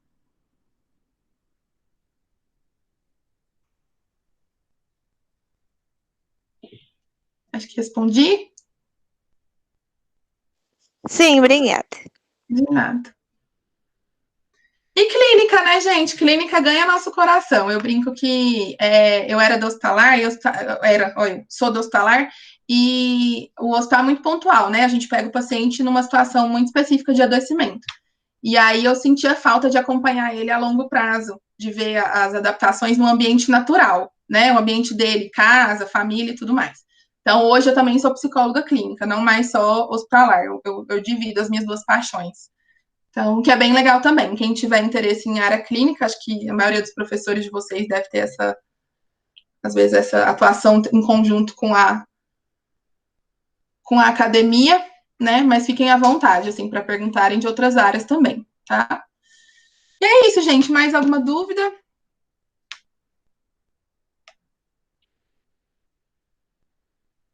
Não? Então, Mirella, pode passar meu telefone para quem quiser, não sei se vocês têm um grupo. Meu e-mail estava nos slides, também quem não anotou, depois eu posso passar para a Mirella. E aí eu estou disponível para vocês, tá? Podem me procurar, sou super aberta. Às vezes eu demoro para responder um pouquinho, mas é por conta da agitação do dia a dia, mas eu respondo. Eu demoro, mas eu respondo, tá? Beijo, fiquem com Deus e até mais. Obrigada de novo, Mirella. Um beijo, Thaís. Tchau, tchau. Até amanhã, então. Até de noite.